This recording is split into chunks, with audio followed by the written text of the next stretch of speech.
ब्रह्म और रंध्र, इसमें दो शब्द आते हैं। ब्रह्म कहते हैं ईश्वर, रंध्र कहते हैं वेदना को। उस ब्रह्म को वेदना, कैसे वेदना? ध्यान के माध्यम से, प्रेम के माध्यम से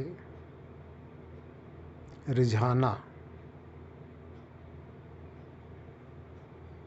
अर्थात ब्रह्म को मजबूर कर देना,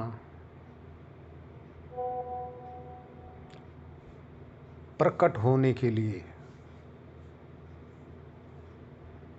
जैसे एक छोटा सा बच्चा अपने बाप को लाड बस, दुलार बस,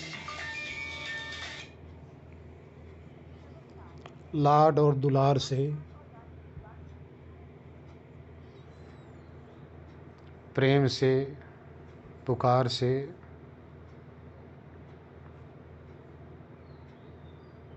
पिता को मजबूर कर देता है। पिता ना चाहते हुए भी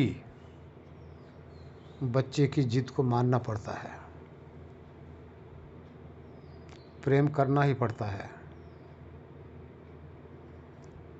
उसी तरह से एक आत्मा पिता रूपी परमात्मा को इसी स्थान पर ब्रह्म को रेतता है, अर्थात मजबूर करता है प्रेम के द्वारा प्रकट होने के लिए। योगी लोग वहाँ पर ध्यान लगाते हैं। ब्रह्मरंध्र तो आप लोगों को पता ही है कहाँ होता है। जब बच्चा पैदा होता है तो ऊपर खोपड़ी के हिस्से में तालू का नीचे का हिस्सा भाग होता है, उसके जस्ट ऊपर। तो आप देखेंगे वहाँ हड्डी नहीं होती, थोड़ी दूर में वहाँ पिलपिला सा मांस का लोथड़ा होता है, बिल्कुल पिलपिला सा, ऊपर से सिर्फ चमड़ी होती है। उसी का नाम है ब्रह्मरंध्र। उसी ब्रह्मरंध्र से योगी लोग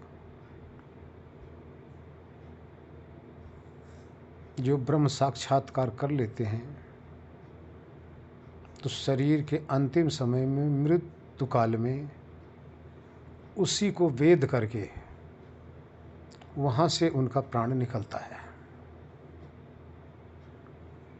जहाँ से कि हमारे पांचों प्राण, 10 प्राण कह लो, पांचों ज्ञानेंद्रिय, पांचों कर्मेंद्रिय, प्राण, अंतःकरण यानी सूक्ष्म शरीर,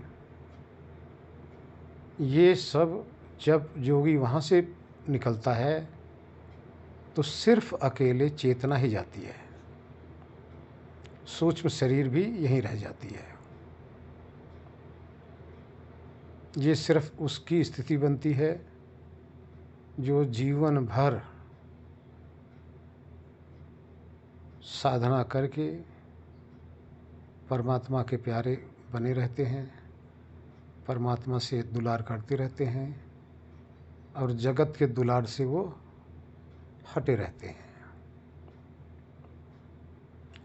बाकी को बताया गया है, बाकी जितने भी प्राणी हैं उनकी मृत्यु किसी का मुख से, किसी का नासिका से, किसी का कान से, किसी का लिंग से, किसी का गुदा से, किसी के रोम छिद्रों के द्वारा, इस तरह से उनका प्राण निकलता है। इन सब के द्वारा जिनका प्राण निकलता है उसके साथ सूक्ष्म शरीर जाती है, लेकिन ब्रह्मरंध्र के द्वारा जो जाता है वो सूक्ष्म शरीर को भी त्याग के जाता है, त्याग करके जाता है। तो उसी का नाम ब्रह्मरंध्र है। नारायण। हमें उम्मीद है कि आप लोगों की भी यही स्थिति बने। जब भी अंतकाल आए आप लोग भी ब्रह्मरंध्र के द्वारा ब्रह्म को ही प्राप्त हो,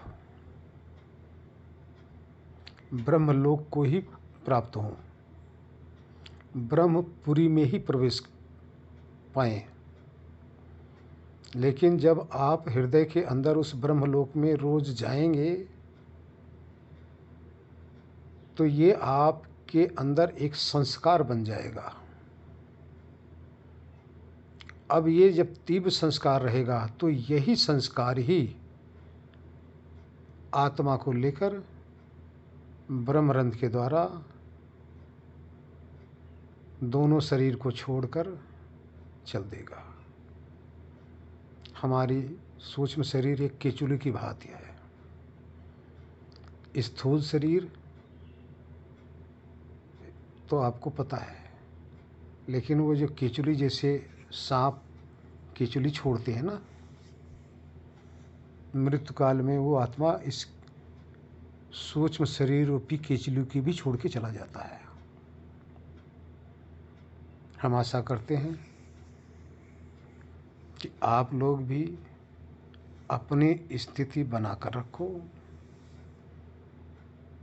जीते जी अपने आप को अलग करके रखो।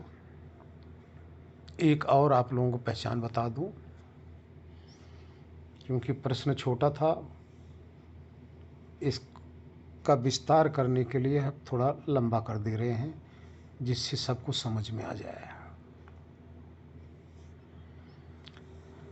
आप लोग रात्रि में जब सोते हैं, यदि कोई सपना आता है, यदि सपने के अंदर कोई गुरु दिखाई देता है, कोई संत महात्मा दिखाई देता है, आप सत्संग सुनते हुए अपने आप को रात में अनुभव करते हैं स्वप्न में, या अध्यात्म की वार्ता करते हुए या साधना करते हुए, यदि ये सपना आप लोगों का आने लग जाए, बाकी जो सपने हैं आपके समाप्त हो जाएं, तब समझ लो कि आपका जो संस्कार है अब ये बीज बन रहा है अध्यात्म का। क्योंकि मन रूपी पटल पर जब ये सब आएगा तो बाकी जितने भी संस्कार हैं समाज के, परिवार के, प्राणी के, पदार्थों के, धन के, दौलत के, वो धीरे धीरे वास होने लग जाएंगे और ये संस्कार आपके ऊपर चढ़ने लग जाएगा। कैसे होता है? मन एक हमारा ब्लैक बॉक्स है, रील है या पेन ड्राइव कह लो। उसके अंदर पहले से यदि कोई रिकॉर्डिंग है तो वही आप देखेंगे। लेकिन जब उसी के ऊपर दूसरा रिकॉर्ड करने लग जाएंगे तो पहले वाला जो रिकॉर्ड किया हुआ है शब्द वो हट जाएगा, दूसरा शब्द उसके अंदर रिकॉर्ड हो जाएगा, या दूसरा रूप, रस, गंध उसके अंदर रिकॉर्ड हो जाएगा। जब आपके अंदर ये रिकॉर्ड हो जाएगा तो आप चलेंगे फिरेंगे, कहीं जाएंगे तो आपका जो विचार होगा सिर्फ अध्यात्म के प्रति ही लगा रहेगा। किसी से बोलेंगे तो अध्यात्म के प्रति, किसी को सुनेंगे तो अध्यात्म के प्रति, अकेले रहेंगे तो अध्यात्म का ही विचार चलता रहेगा। जब ये आपके इस मन रूपी रील पे आने लग जाए, बाकी सब जब हट जाएं और ये आने लग जाए, तब समझ लो कि अब आपके मोक्ष की तैयारी शुरू हो गई है। आप अब बंधन रहित हो रहे हैं। क्योंकि कोई भी भाई बहन अपना अनुभव कर सकते हो, अकेले में बैठते हो तो क्या विचार आता है, स्वप्न में जाते हो तो क्या विचार आता है, ये सब विचार जैसा आपके अंदर संस्कार होगा, जैसी वासना होगी, वही आप इस मन के अंदर देखेंगे। लेकिन जब आपके अंदर वासना इसकी आ गई, वासना मतलब चाहत, तो आप अपने मन के अंदर ये सब भर रहे हैं। तो इसकी परीक्षा आप सबको करना चाहिए। थोड़ी देर के लिए बैठ जाओ, आप देखो कि आज क्या क्या विचार हमारे को आए हैं। सुबह उठो तो स्मृति करो कि आज सपना किस किस चीज़ का आया है। क्या विषय विकारों का आया है या आत्मा परमात्मा का आया है। आत्मा परमात्मा का विचार यूँ है, वार्तालाप, दृश्य, साधना करना, भाई बहनों के संग बैठकर इसका कभी प्रवचन कर रहे हैं, कभी आप गेरुए वस्त्र में हैं, कभी आप व्हाइट वस्त्र में हैं, अर्थात अध्यात्म का ही संस्कार आपके अंदर होना चाहिए। तभी आपको समझना चाहिए कि हमारी उन्नति हो रही है। नारायण। इसका मुख्य कारण यह है कि जब आप ध्यान उधर जा रहे हैं ना, तो जो हमारे संस्कार होते हैं, जो वृत्तियां होती हैं, जो पीछे गुद्दी की तरफ हमारा छोटा ब्रेन होता है, यहाँ से एक नस जाती है, किच्चा होता ना एक कान के ऊपर साइड, यहाँ से होते हुए माथे के नीचे दोनों साइड देखे किच्चा सा होता है, थोड़ा सा गड्ढा सा। यहाँ से हमारे जी जी जी एक जैसे जुगनू की तरह एक वाइब्रेशन होता हुआ चलता जाता है एक नस के द्वारा। वो क्या है कि आपके जो जन्म जन्मांतर के ये जो विचार है ना, इसके थ्रू चलते रहते हैं, और बाएं साइड में आकर जो किच्चे से आगे जाके वो डिस्ट्रॉय हो जाते, ख़त्म हो जाते हैं। तो इधर से चलता है, उधर से डिस्ट्रॉय होता है। अगर ये पीछे की इस नस को अगर डेड कर दिया जाए, तो आप या कोई भी ज्ञानी, कोई भी वैज्ञानिक की स्थिति वो हो जाएगी कि पागल जैसे, यानी न तो कुछ समझ सकता है, न कुछ जान सकता है, न कुछ बोल सकता है, क्योंकि समस्त क्रिया यहाँ से चल रही है और सारे विचार यहीं से चल रहे होते हैं। एक उसको क्या बताऊँ, एक वाइब्रेशन सी चल रही होती है और इन नसों के द्वारा चलती है और त्रिकुटी से होते हुए बाएं साइड जाके डिस्ट्रॉय हो जाती है। यानी इधर से विचार चलते हैं, इधर ख़त्म हो जाते हैं। तो वही आपके संस्कार हैं जो मन के अंदर अंकित होते जाते हैं। जब ये ऐसा होता है तो ब्रह्मरंध्र के नीचे चेतना बैठी होती है। आपका जो तालु है मुख का और ऊपर ब्रह्मरंध्र काक को बोलते हैं, इसके मध्य में जब चेतना बैठी होती है, उस स्थान से जब नीचे हट जाती है ना, यह स्थान पूरा खाली होने लग जाता है। उस खालीपन के कारण से भारीपन महसूस होता है, लेकिन ये थोड़े समय के लिए है। थोड़े समय अभ्यास करेंगे ये हट जाएगा। इसी तरह से मस्तिष्क में भी आप देखते हैं, तब भी हट जाएगा। कुछ दिन के लिए जब आप ध्यान लगाते हैं मस्तिष्क में, तब भी वहाँ भारीपन लगता है। यहाँ त्रिकुटी पे। तो धीरे धीरे ये सब समाप्त हो जाएगा। इसकी चिंता करने की आवश्यकता नहीं है। हरिओम। देखिए, लेकिन अच्छा, और लेकिन पूरे शरीर में वो, जिस समय और एक आपको ये सब भी महसूस हो रहा है और हृदय के अंदर रस भी आ रहा है, इसका अर्थ ये समझना चाहिए,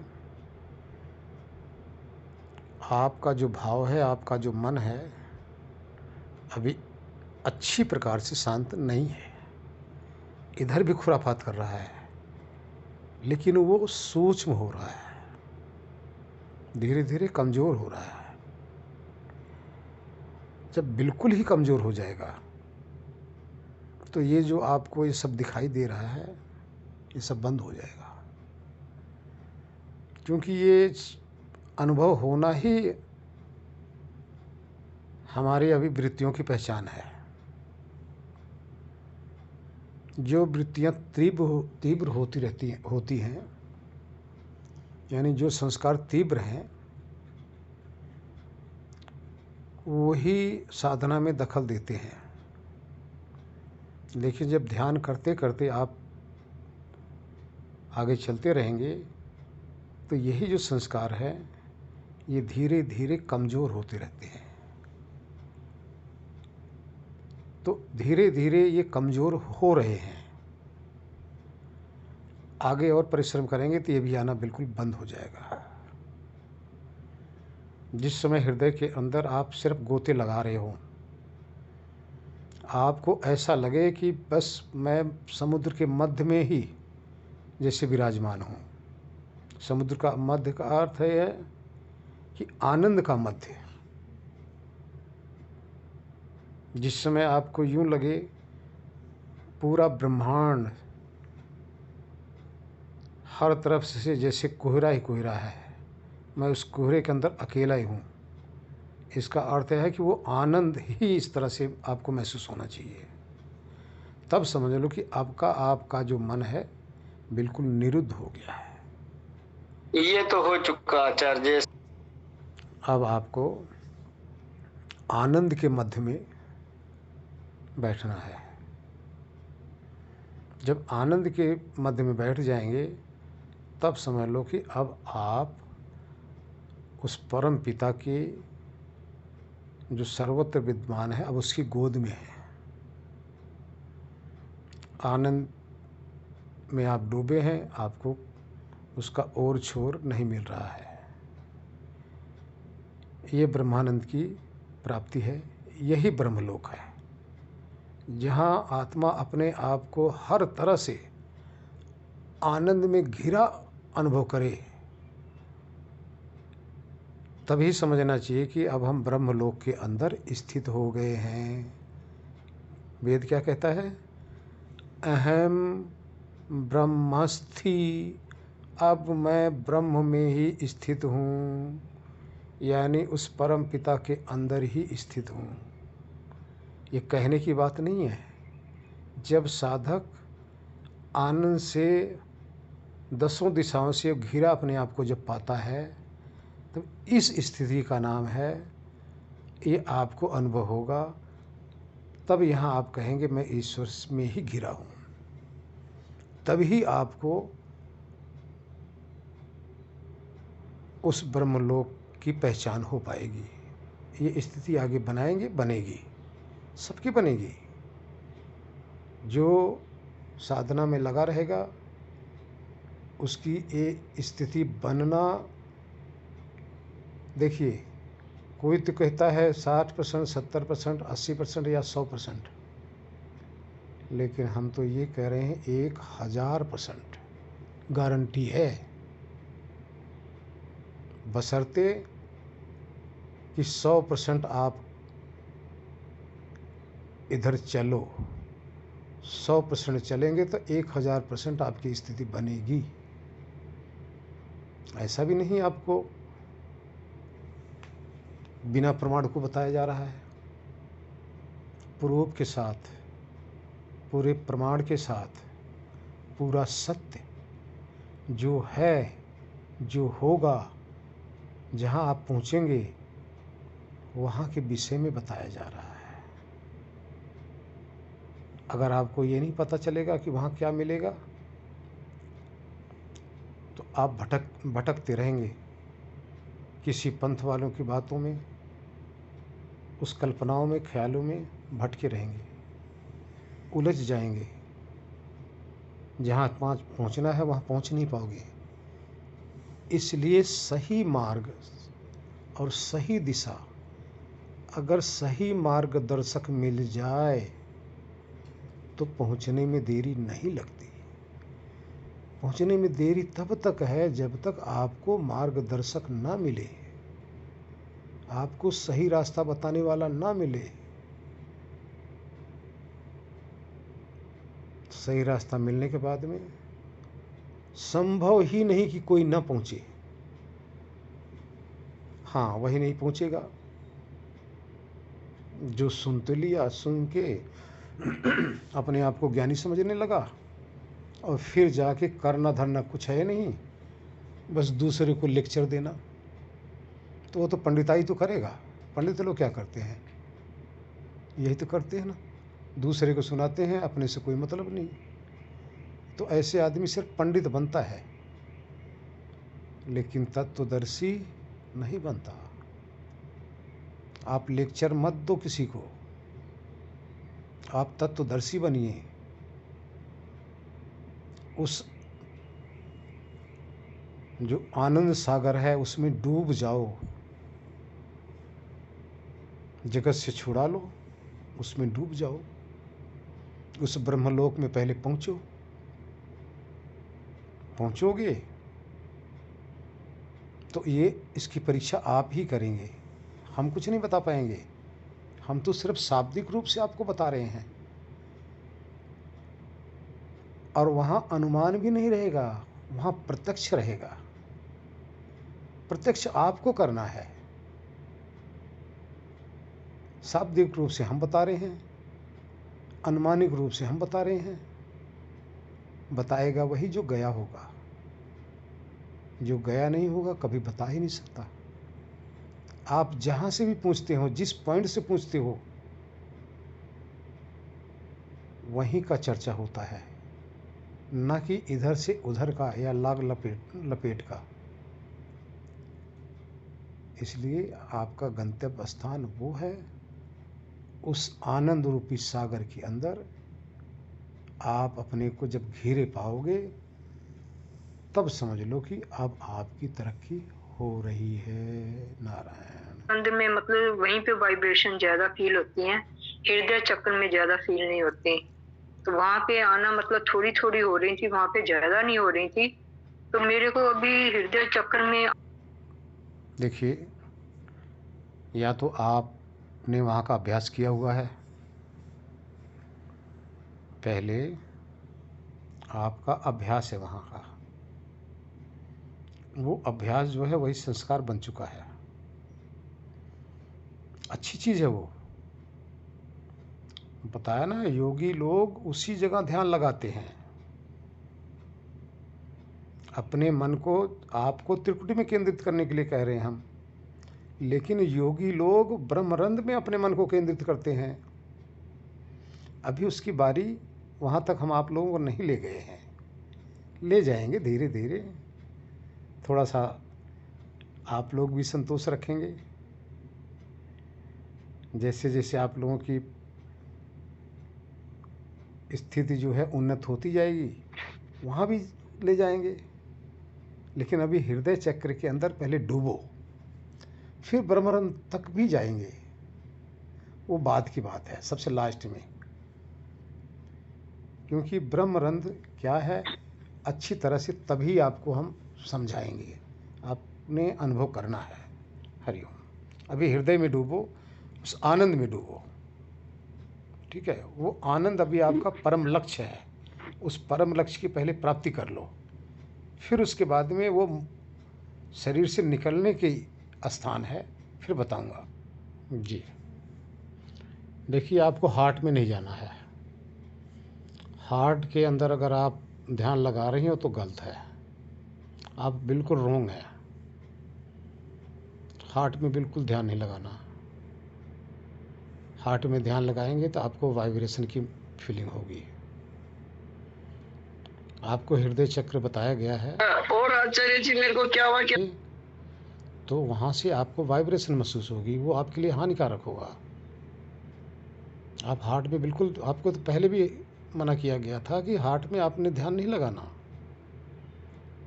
बताया था ये जो पसली है, मतलब अनाद का ही बोल रही हूँ। देखिए, कुछ भी आपको अनुभव हो रहा है अदर चीज़, तो अभी आप सूक्ष्म प्रकृति के साथ घिरे हुए हैं। आपके मन के अंदर सूक्ष्म संस्कार अभी आपके विद्यमान हैं, वो आपको अभी हृदय में ठहरने नहीं दे रहे हैं, और बिना हृदय में गए ये वास नहीं होंगे, ये समाप्त नहीं होंगे।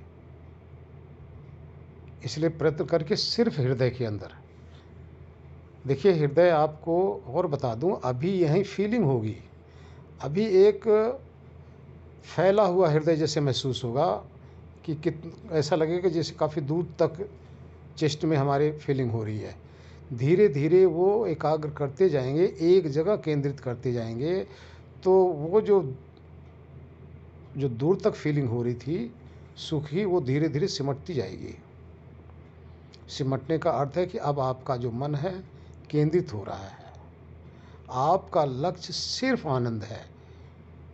इस बीच में अगर कुछ भी आता है, चाहे अनाहत आए, एनीवे कुछ भी अगर आए, तो समझ लो वो आपके लिए, आपके आनंद में गोता लगाने के लिए वो विघ्न ही है।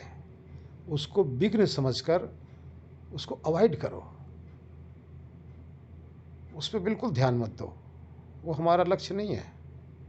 हमारा लक्ष्य ब्रह्मलोक में स्थित होकर उसमें डूबना है।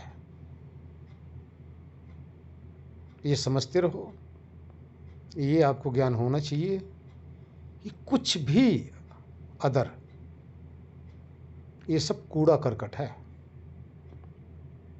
ये विघ्न डालने के लिए आ रहा है, ये हमारे पाप हैं। अभी पाप ही हमारे आड़े आ रहा है, हमारे और परमात्मा के बीच में ये हमारा किया हुआ पाप ही बीच में आकर हमें ठहरने नहीं दे रहा है।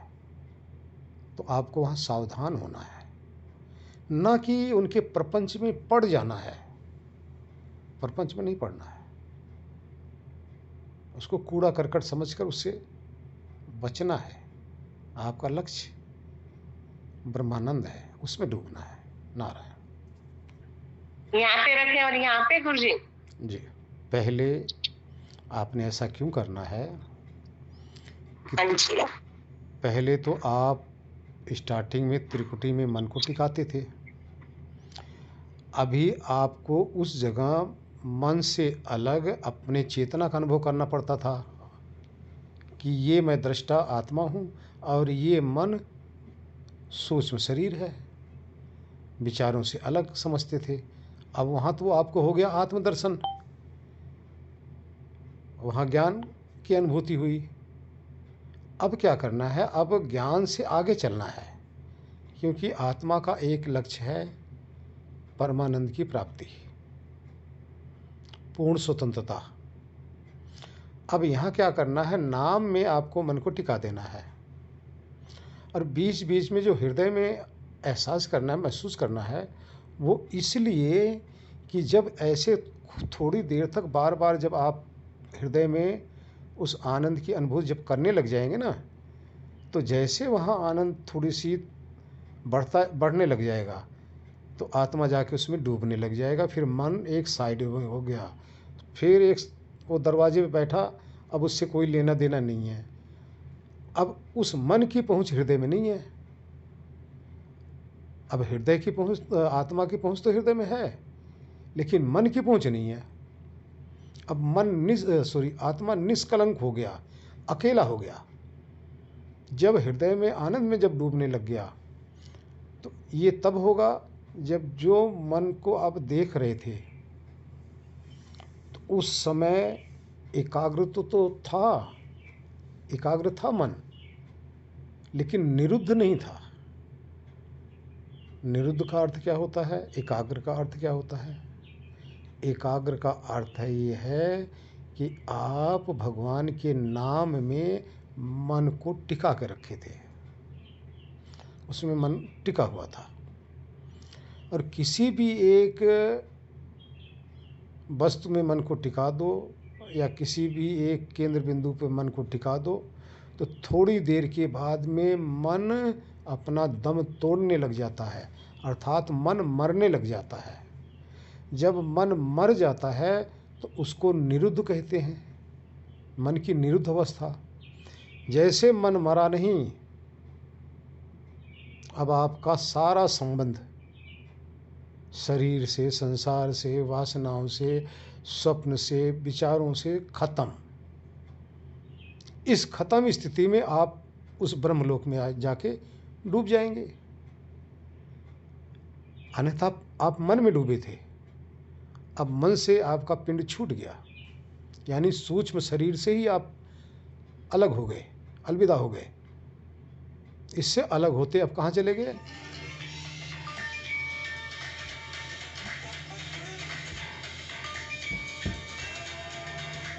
हृदय चक्र पे गुरुजी। फोन परेशान कर रहा है।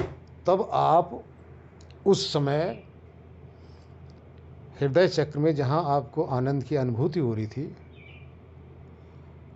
और वही जो अनुभूति थी आनंद की, अब इतना विशाल, इतना तीव्र होती जाएगी, अब उसमें आप डूबने लग जाएंगे। किसी भी प्रकार का लेस मात्र भी यहाँ आपका संस्कार नहीं रहेगा, क्योंकि सारा संस्कार तो मन में भर पड़ा है, और मन को आपने बाहर फेंक दिया। अब आत्मा निष्कलंक हो गया। निष्कलंक होकर ही आत्मा उस ब्रह्मानंद में डूब सकता है। इसलिए पहले वहाँ इसलिए टिकाना है, पहले स्टार्टिंग में इसलिए करना है जब आप साधना में बैठेंगे तब। लेकिन जब मन की आगे स्थिति होगी तो ये अपने आप ही छूट जाएगा, फिर आपको हृदय में ही बस जाना है। आगे और देखिए, और आगे जाएंगे तो हृदय में फिर आपको जो हृदय महसूस हो रहा था, अब महसूस ही नहीं होगा कुछ कि हम कहाँ हैं। ऐसा लगेगा कि वो आनंद ही खाली आकाश जैसा है। अब आप उसमें अनुभव करेंगे। हरि कहते हैं वह, इदम कहते हैं यह है। तब आपको वहाँ ये फीलिंग होगी कि वो आनंद यह है। इस आनंद में आप डूबे रहेंगे। ये स्थिति ऐसी करनी है। शुरू से लास्ट तक बता दिया। स्वप्न किसी भी प्रकार का आए वो हमारे लिए महत्वहीन है। चाहे ऐसा स्वप्न आए, चाहे किसी भी प्रकार का आए, स्वप्न स्वप्न ही है। स्वप्न का अर्थ है कि वो सूक्ष्म शरीर के अंदर आपके संस्कार थे। म्यूट कर लो पहले आप। वो आपके सूक्ष्म संस्कार है। आप उस संस्कार को देख रहे हो। कहाँ देख रहे हो? मन के अंदर। मन कहाँ है? सूक्ष्म शरीर में। जब सूक्ष्म शरीर में हो तभी आपको ये दिखाई देगा। इसलिए स्वप्न का महत्व कुछ भी नहीं है।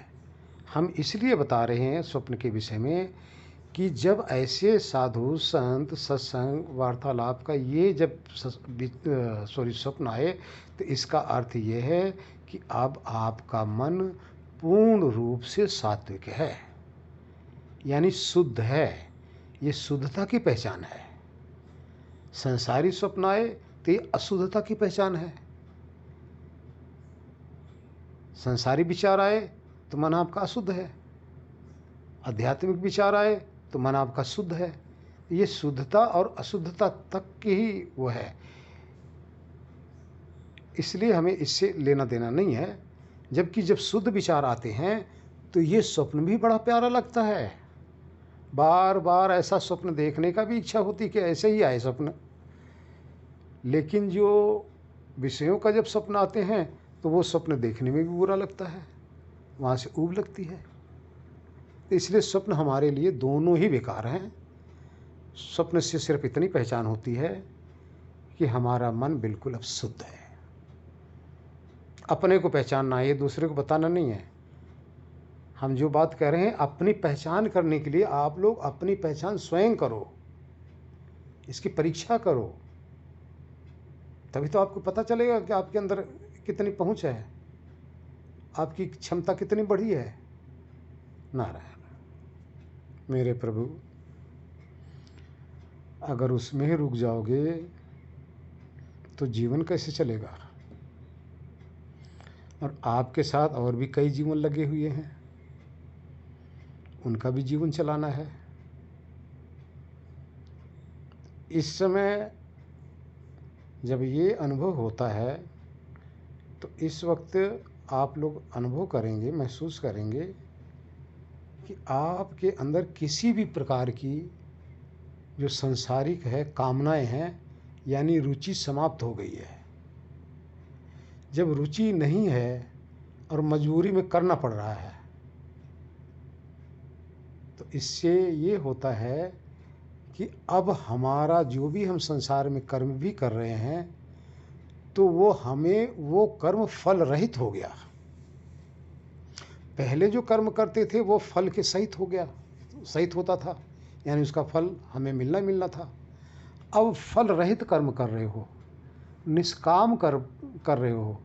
पहले सकाम कर्म करते थे। तो हृदय में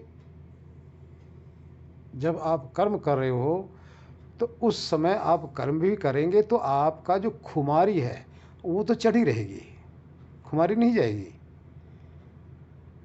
अगर बीच बीच में खुमारी चली जा रही है तो संसार का कार्य आप कर रहे हो तो रहा है, लेकिन अधिक खुमारी में भी मत रहो। संसार का कार्य भी करो और वहाँ से निवृत्त होते ही आप इस खुमारी के अंदर आ जाओ।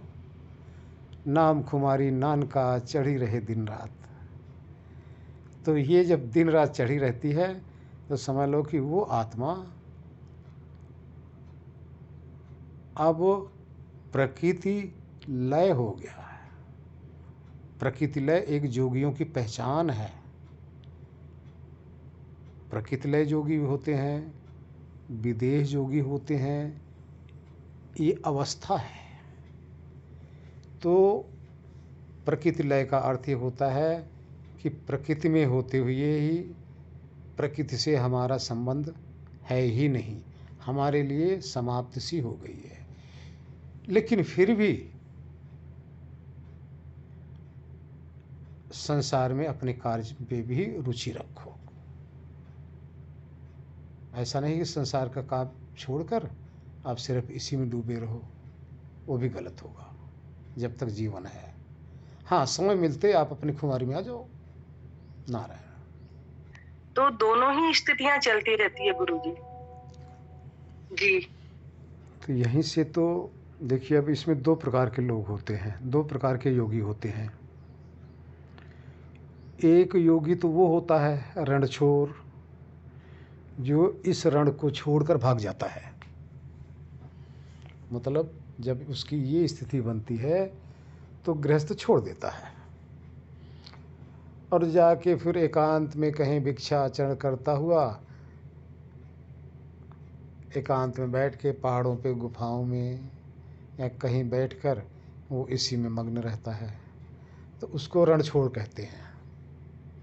तो हमें रणछोड़ नहीं बनना है, हमें इन्हीं के बीच में रहकर इनसे युद्ध करना है। कैसा युद्ध? धर्म युद्ध। इन्हीं के बीच में रहकर अपना भी काम करना है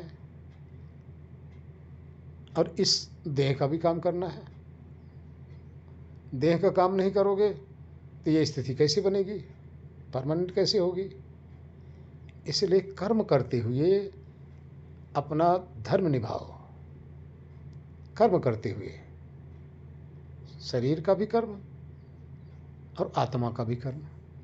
शरीर की भी खुराक दो और आत्मा की भी खुराक दो। ऐसा नहीं कि आपने जिस घोड़ी पे सवार हो इसका चारा पानी देना बंद कर दो और आप एक साइड में बैठ के आप आत्मा की खुराक देते रहो, तो दोनों गलत है। अगर सिर्फ आत्मा की खुराक दे रहे हो, इसका ध्यान नहीं दे रहे हो, तब भी आप गलत कर रहे हो। अगर सिर्फ शरीर का ही खुराक दे रहे हो, आत्मा की खुराक नहीं दे रहे हो, तब भी गलत कर रहे हो। हमें मिल के चलना है, दोनों को संभालना है और दोनों से तो अपना काम होना है ना। आप बताइए ना, शरीर नहीं रहेगी तो आगे आपकी जो निर्बीज समाधि कैसे बनेगी? तो शरीर को पालन करते रहो तभी तो निर्बीज समाधि बनेगी। और उस निर्बीज समाधि नहीं बनेगी तो आपका शरीर से छुटकारा कैसे हो पाएगा? तो आपको मजबूरन ये करना ही पड़ेगा। हाँ, जो आप कह रहे हैं परमानेंट बनाने के लिए ही हमें मोक्ष की आवश्यकता है। जब तक आपकी देह है तब तक विघ्न रहेगा ही रहेगा, उस आनंद में विघ्न रहेगा ही रहेगा। क्यों रहेगा? इनका जो संग है, इस संग दोष से ही तो निवृत्त होना है। लेकिन संग दोष से निवृत्त परमानेंट होने के लिए प्रारब्ध समाप्त भी होना चाहिए। तब तक आपको दोनों तरफ लगना पड़ेगा। नारायण।